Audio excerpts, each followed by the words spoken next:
Hi, it's Gadget UK here again. As you can see, this time we're looking at something else for the Amiga CD32 here actually. And the 500 or whatever else has got a DIP 68K CPU potentially. So we've got to thank Stephen Leary actually from Terrible Fire. That's his logo there. I'll post a link to his YouTube channel down below and in the video description there. You should check out his channel. Stephen has kind of landed on the Amiga scene, well, in terms of YouTube, just over 12 months ago, I think it was. So Stephen originally designed an 020 accelerator board for the Amiga 500. I think it was the TF328.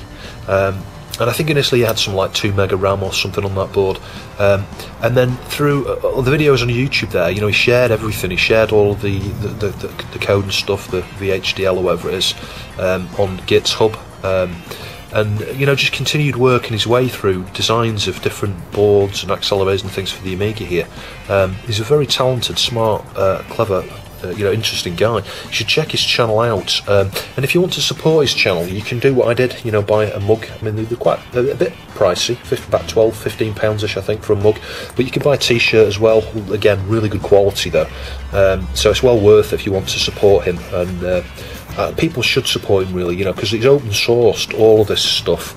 It is really good. He could have made an absolute killing off selling these things, a fortune. You could have made a fortune selling these accelerators and stuff himself, but he decided to open source it. One of the things I like is about Stephen's approach is he looks where there's not necessarily gap, you know, yeah, maybe even gaps in the market or a piece of functionality that's missing, you know, something that the retro community could really, you know, use. And the CD32 board he's produced here, the TF328, is a classic example of that actually. We'll come back to that in a minute, but you can see this is one of another way you can support him is to buy, you know, look at his eBay shop and buy PCBs or even pre-assembled boards. There was a TF328 on eBay a few days ago at £50 or best offer. On his, you know, his store there. So yeah, if that's probably already gone. I'd be amazed if it hasn't. I was tempted to buy it myself actually and do it as a giveaway. I might do that at some other point in time, but it didn't have the bridge board. But yeah, I bought one of these TF 530 boards here, so this is for a 500, you know, like say you have some pins coming out there to replace your 68,000. You may need one of those little adapters that repositions the socket there, because otherwise you'll struggle with the keyboard or the shielding and stuff, but you can get those as well. I think he's done an open source design for one of those adapters. You could always get one from Kipper 2K. I'll post a link to Kipper's website down below as well, because Kipper 2K sells some nice upgrades and things for the Amiga. You're probably already aware of Kipper.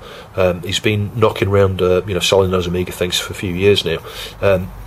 Yeah, so this board, I think he had a CPLD down here for the RAM, and then CPLD up here for the buses and stuff, you know, for controlling or linking the 030, because that's what this board supports, 68,000 030 processor, and I think it's got the FPU socket as well, and it provides IDE. So at some point I will get the components for this and have a go at this, and this board here will accommodate 4 meg, and I think, if memory serves from his recent videos, I think what he's done is put this 4 meg into the Zorro 3 address space.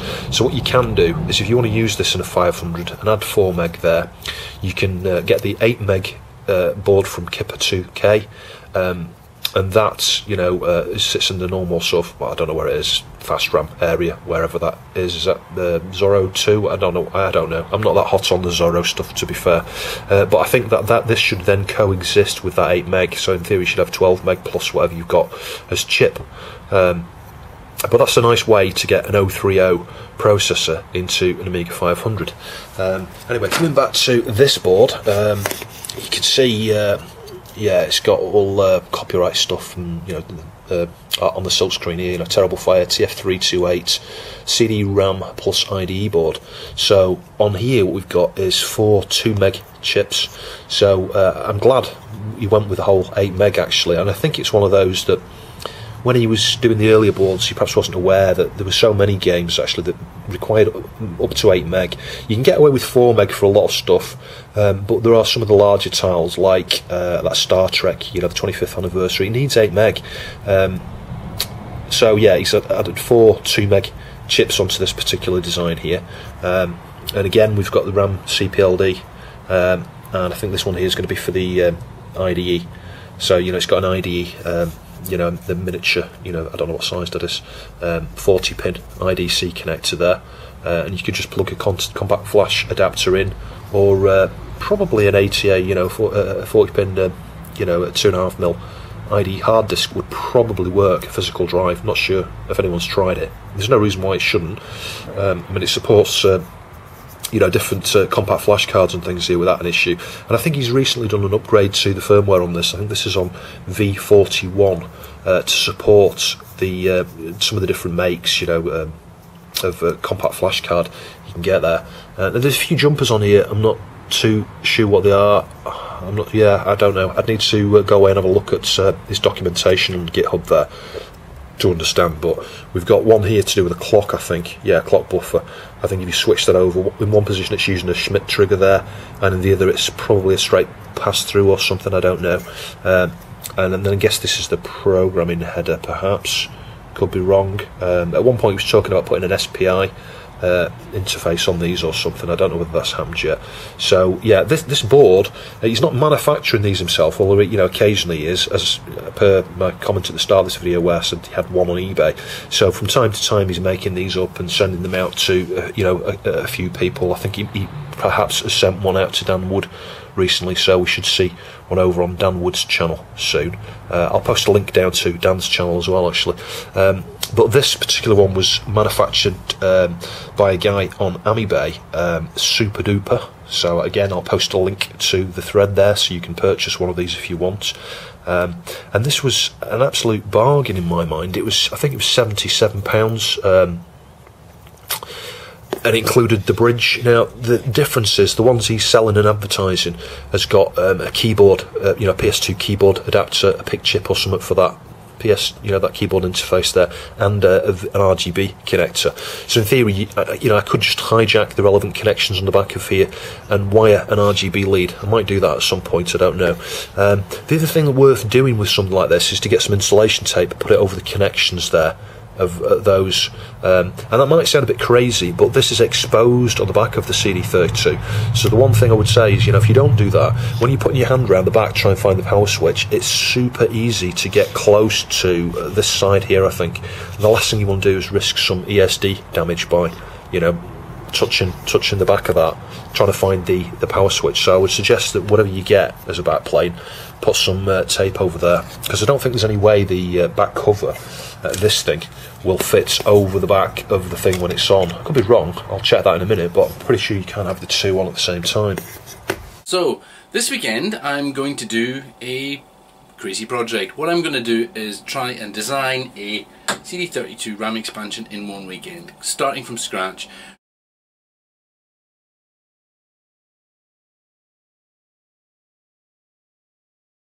So yeah, coming back to the manufacture of these, there's lots of people out there making these themselves, because, you know, like I say, Stephen's gifted it to the community in the sense that it's open source, anyone can make one of these. You can make one yourself, and Stephen's actually gone a step further and helped produce the programmer, I think, or to teach people, show people how to use what's it called, Raspberry Pi. You can connect the GPIO pins up to a board like this, and program the Xilinx CPLDs on here using a Raspberry Pi. So you don't even need to buy, you know, like a dedicated Xilinx programmer. Now I've got a couple of programmers that would probably work with these Xilinx chips. I'm not sure. I think one of them is a USB blaster. Maybe not. Maybe it wouldn't work with these chips, I don't know. But at some point I'll get the Xilinx programmer there.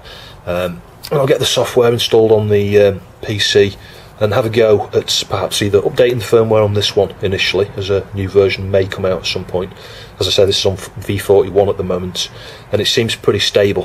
Mark, Super Duper, over at the Amibay there. He's the person I got this board from. He's assembled it, and it's he's done a super good job. Don't know if you can tell, the solder points are really nice and clean. It's nice and tidy. I'm not sure whether where he got this from. This riser. It says Firebird FB32R CD32 riser. We've got some copyright information there. So yeah, that's where that's under the GPL as well. So that's open source PC How. So. Yeah, I'm not familiar with the guy that makes these or design those, and I'm not sure whether Mark has assembled this himself, but he's done a good job. The solder points look a bit what's the word? They're not perfect there, but to be honest, that's as good a job as I could do, anybody else, I think, because there's that many of them. That's really super time consuming to put those little connectors on there, and I'm not sure what these are. They kind of look a bit PCI slottish, don't they? There's probably an industry, standard for that type of connector, name for it and stuff, and its size and all the rest of it. But the good thing is those seem to be fairly readily available at the moment, whereas the one on the Amiga at 1200 is subtly different. I think it might be to do with the size of the slot there. I'm not sure, but I do know that Stephen Leary has actually managed to get some of the slots made, the sockets made there, so that you can produce 1200 accelerators, and that's what I'm super hyped for, really. I can't wait for that. And Stephen's also been working on the TF540, so that's the next board up from the 530, and I think that's going to support the 040, 68 040, which will be super exciting if we get one of those for any of the systems, really. Ideally would be the 1200, I think. But even if he came up with an 040 for a 500 or something like that would be super exciting too. So whilst mine didn't come with the riser that Mark normally provides with this kit, like I say, mine's lacking the keyboard input, and it's also lacking the video connector. He did kindly send me one of these retrocable.com AUX to PS2. I think it is, yeah, PS/2. So I've got a PS2 cable somewhere. I'll perhaps show that in the next video, actually, when we get to part 3 of the repair. But in theory, I should be able to connect my, a keyboard up to this. I'll perhaps get a small PS2 type keyboard and use that just with this machine, because I don't want to use a full-size keyboard. It's going to be a bit too big, really. But at least that solved the keyboard issue. And as I said earlier, I could just hijack the red, green, blue sync ground connections and audio connections perhaps, and just wire them up to a connector that will allow me to use a standard Amiga RGB cable or something like that, maybe even a Mega Drive Mark II cable or something similar to the Super SD System 3 that I reviewed a few videos back. So I've got a mirror of my 1200 compact flash card installed on here at the moment. It's only a 4 gig card I'm using for my 1200, so yeah, this is 8 gig, so I'm wasting 4 gig there. But he did, Mark was kind enough to send me a compact flash card with a load of pre-installed stuff and everything, and I put my WHD load license and stuff on there, and that all works fine. But I'll just show you the stuff I've got on here, because I've been testing things like TimeGal. That's a recent bit of homebrew for the CD, well, not the CD32, for the Amiga in general. But it runs on the 1200 and it runs on the CD32. Well, it's bound to do, really, but I wanted to play it on here because it's just such a cool game. But also the Dream of Rowan. I got an 020 version there from Johnny. So again, I'll mention I think it's Amiten TV. I'll put a link to his channel, a link to the game that you can buy. But I'll demonstrate that playing on here as well, because I think Johnny was a bit concerned, and the reason he locked that particular game to the 030 is because performance. He wanted like 60 frames per second, a really good user experience. And I actually think that was a small mistake in some ways. That this is doesn't provide any acceleration. All it provides is 8 mega RAM and IDE, but that's enough to allow me to play the Dream of Rowan on the CD32 here, and it performs really, really well. I've actually got to the 4th level on the CD32, and it is a really good game, actually. There's a few what people would consider as flaws or minor bugs and things in it, but they're very, very small, subtle things. They really don't spoil or detract from the experience. It's a good game, and one thing I'm particularly fond of in that game is that the graphics and the music. It's a really nicely put together piece of homebrew, and if Johnny could unlock it for other people in future for 020, I'm sure he would get more sales. but it does run really, really well on a CD32, as you'll see in a minute, you know, stock CPU. But I've been playing it on my 020 running at 33 megahertz and a bit lower than that, I think at 20 something, 24 or something, or 26, and it runs fine. It runs absolutely perfect on a 1200. Those, you know, anything above stock is absolutely crystal clear perfect, you know, no frame loss. On this, yeah, you could argue that there's a few frames lost here and there, but it's totally playable. It's a really good game. So I filmed this bit earlier, worth pointing out, you need Kickstart's 40.60, it's got to be the 6.0 revision, because I think there are some early CD32s that ship with .58, and those won't auto-boot from IDE. So I'll just show me mounting this actually. Now, he was kind enough to provide, I think the way it came is the compact flash adapter and board and stuff was in like that inside this ESD bag. So that's a nice way to just tuck that in there. And you've got to make sure you get the bridge, you know, the bridge should already be attached as it was here. You need to make sure the bridge is the right way up, I think it can only go one way round, because I think one side of the slot there is smaller. And he put these, Marcus kindly put these little bits of rubber here just to isolate the board as it goes in, which, so it's really nice really. It's, you know, every attention to detail in the assembly. And all we need to do is just tuck the drive in there like that, and then slide the board in through the cavity there until we get down to the right place. I'll just rotate this around so you can see it a bit clearer. So the key here now is just going to be to line the expansion. There you go, slide it on. There we go. But you can see what I mean now from the back here. If I just rotate the camera around a little bit. Yeah, so you can see what I mean now, that you put your hand around the back, you could quite easily get near these connections here. Once or twice I found myself doing that, coming around here and going, where's the switch? You know, so I'm going to put a couple of slivers of insulation tape over that, I think. And I don't think, like I said, there's any way you could put anything over there. Someone might be able to develop, that would be nice, an idea if someone's got a 3D printer, something that could perhaps fit into that hole there, you know, a solid piece of plastic with a hole for the screw, that just extends out and just covers that. That would be really sweet if someone could produce something like that. I'm pretty sure many of us who got this would pay, you know, 20-30 euros for something like that. Cheaper the better, you know, 15 euros I'd buy one instantly, but if it was 20 to 30 euros I'd certainly consider it, if it was, you know, if it looked okay, if it was good quality and if it fitted okay. But that's it, that's all there is to it. So all we need to do now is connect the power and video. I'll connect some controllers, I'll bring my mouse in. I do have an adapter, I'll perhaps show you that in a later video, but I've got an adapter that will allow me to plug a PS2 controller into this to use all 4 buttons and the shoulder buttons and stuff, just like you would on a proper CD32 controller. But for now, I'm just going to use the cruiser and a mouse. So you may think I'm crazy, but just for now, I've just temporarily put a bit of tape on the back there, because I don't want to be accidentally touching the connections on the back here when I come fumbling around the back for the power switch. So I've got my joystick and my mouse connected and powered up. We're connected via S-Video here at the moment, so, you know, it should be a bit better than composite, as we saw earlier. And the camera might wobble a little bit here, I'm not sure, just because I'm using the same table. So you can see here I'm able to use the mouse. The interesting thing is, I think because I took this from my Amiga 1200 hard drive image, there's something going on with the floppy drive here, and I suspect it's because I've got like one of those little no-click things going on in the boot up process there, and it's, you know, it's looking for DF0. I could just cancel that and it'll just continue as normal there. So yeah, that's the, you know, this is the exact setup here I have on my 1200, well, on one of the hard drives on the 1200, because I've got like a dual compact flash setup on there.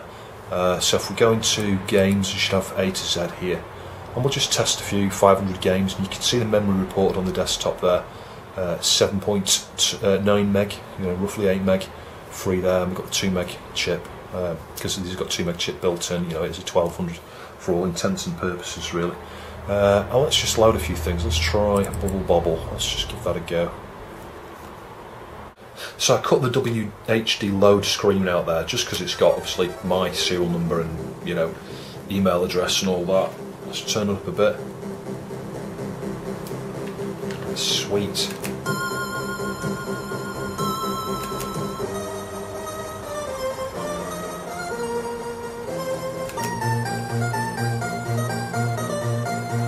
So yeah, totally awesome being able to play all these games on the CD32, you know, with minimal effort. There are other ways you can do it. I'll just turn that down a bit. A few people have told me, you know, you can get this compilation discs you can get that people have done.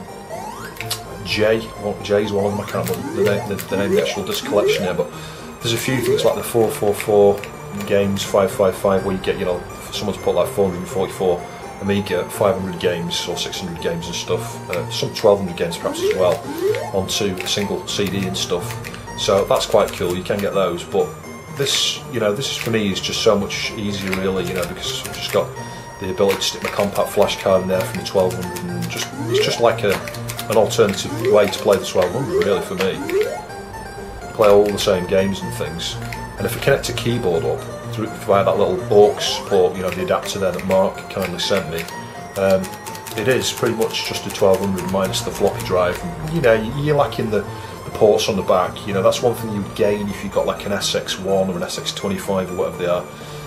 Those, you know, provide you your serial parallel ports and things at the back as well, but for me, I'm not going to use them with this system, but everything else is there. You know, the IDE is there, the extra RAM's there, and that, you know, it's just great being able to play from the hard disk, really.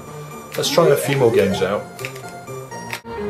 So a bit of Time Gal here. This is kind of like, what's that quest thing? I can't remember the name of the thing now. Dragon's Law, is it? Dragon's Lair. That's it, my mind was blank for a minute. Or Space Ace. It's that kind of thing where you get an animated cartoon thing, and you've got to press the relevant directional button at the relevant time here to influence, you know, the game effectively. You know, if you just say, if I don't press something, there you go, she'll die in varying ways, you know, depending on what point you fail to press the right control. But it's quite a cool game, actually. I like this. It'd be nice to see a few more like this, and it would be nice to see maybe a native CD bootable version for the CD32. I can't imagine that would be too hard, actually, for someone to do. You could probably just take the game as it is and just, I don't know, stick some sort of auto loader or something on a disc, and it would probably work on the CD32. Because I don't think there's any protection or anything on the CD32, but there may well be some prerequisite code or something that needs to be on there in order for it to boot. I'm not sure. See how far I get, see if I can get off this first level. Not doing too bad here. Sweet. So now I've shown you that, we'll have a quick look at the Dream of Rowan. Yeah, so as I said earlier, I've got to thank Johnny for giving me the 020 version of this. And I have done a small hack to this version just to demo it here, because obviously I don't want to be sharing my email address and full name and all that for the demonstration purposes here, so you'll see when it pops up here, it's just got me, Gadget UK, and my channel there, and yeah, I did hack that a little bit. But yeah, as I say, Johnny was really good and provided me with an 020 unlocked version of this. And I showed the physical copy I've got in a previous video there. I think it was part 1 actually, the part 1 repair of this system. So I'll just turn it up there, you can listen to the sound.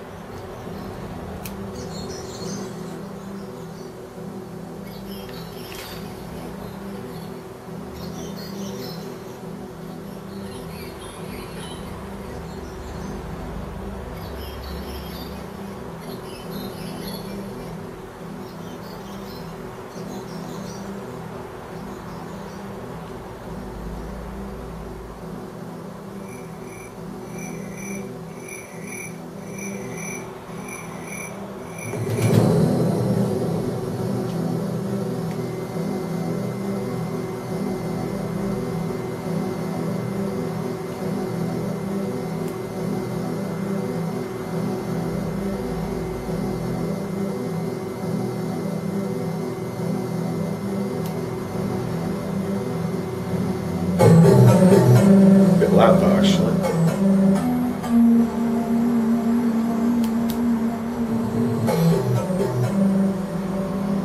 So you can see there's some lovely CG, animation and stuff done there for the intro for various parts of the game.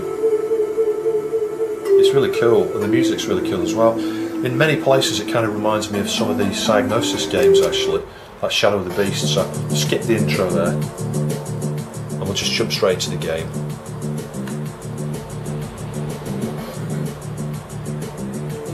Yeah, those things where the TV's sort of jumping up and down with the frequency there. I think that's just because I'm using SVO and it's trying to get the right, you know, it's trying to lock onto the signal there. I think that's what that is. So onto the first level here. The music at the beginning of this kind of reminds me of Robocop. That background music there just at the start.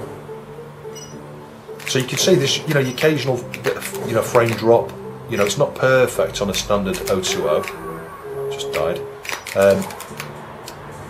But it's more than playable because, like I say, I've got all the way to level 4 on this and actually thoroughly enjoyed getting that far. Let's just see if I can get off the first level or so.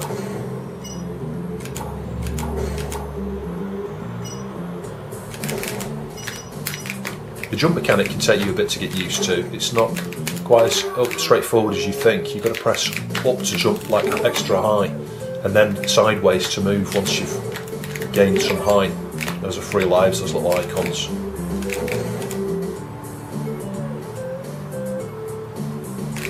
I will perhaps take another look at this at some point when I've got a capture device of some sort, so you can truly experience the sound and the graphics and stuff in a, you know, in a better way. As it is, it's a bit basic. What we'll do is just wait for that frog because he'll come hurtling across in a minute, and then as soon as he's moved across, we'll drop down and attack him. The easiest way I found of doing this actually is to just stay there and just attack him like this. If you've got sufficient lives, you'll probably beat it before he kills all your lives. As you can see. And because there's unlimited credits, or unlimited continues, I should say. So as long as you beat him, I've got to try and get up that ladder. Hang on.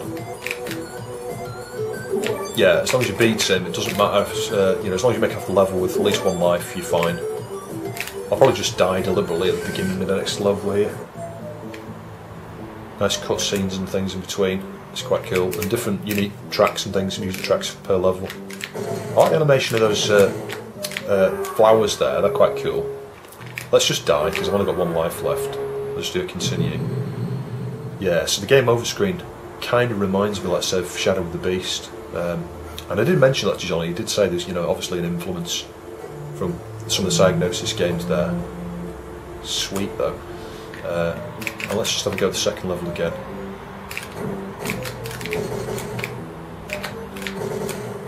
Yeah, so let's say, you know, does it run the 020? Yeah, I think it does, and I think it runs really well. There's just the occasional frame drops.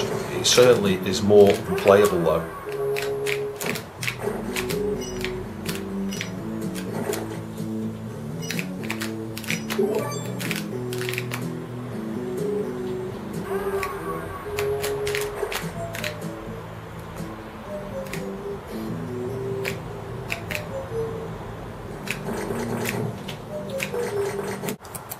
Obviously certain things like this you can't get past without a keyboard.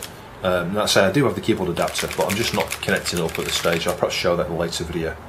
So I figure at least the other thing we should do while we're here is just to test out the performance of the RAM and stuff and the hard disk, because I'm curious actually just to see what those come up with actually in terms of performance here. So this is the software I use for benchmarking. I just quite like it. I like the look of it and stuff. So you can see there, CPU clock 14.3. That's standard. So let's just do a mem test. I'm curious because on the 020, you know, the 1220, that's pretty fast actually. I was going to say on the ACA 1220 from individual computers, the memory comes out super fast, even when you go down to, you know, lower clock speeds and things. But that's come out quite well there. If you look at us there with, I don't know, 6 point something, yeah, around the 6 mark and stuff, which is almost the same as an Amiga 3025, but it is faster than an A4000 at 40. So that just goes to show, you know, the memory access and stuff on it is really fast. Let's just try the hard disk. I can't remember what the hard disk test is now. Yeah, that software's not got hard disk benchmarking, I don't think. Let's quit out. Let's try the other one. Yeah, so try sysinfo here. Let's just do memory. So you can see, memory type fast, 8 meg. That's cool. We'll just try the drives. So let's do DH0 and let's do a speed test.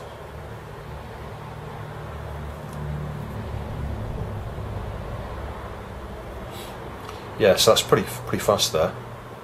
1767262.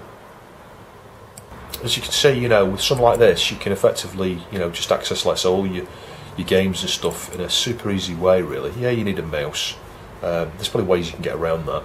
But you can load the WHD load versions of the CD32 games. You know, I did, for example, load Beneath the Steel Sky before.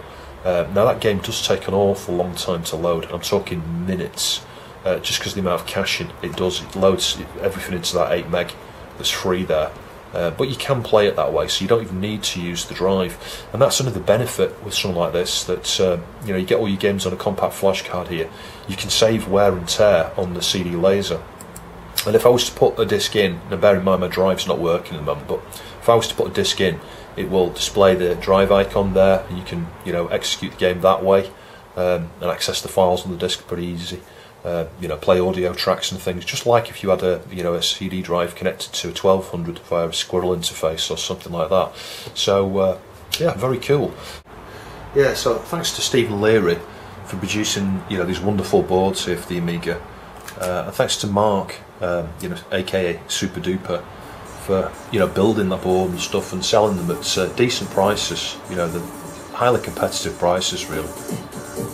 Sweet.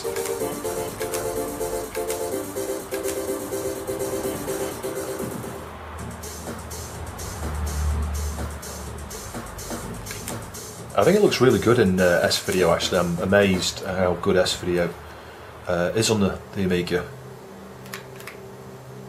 I could probably live with S-Video for the meantime. Why not bother with RGB?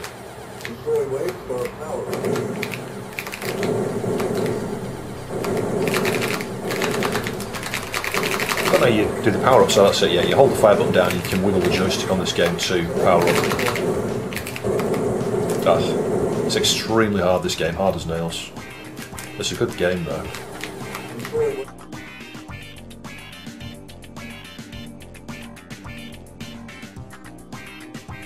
Thanks for watching, I'll see you soon.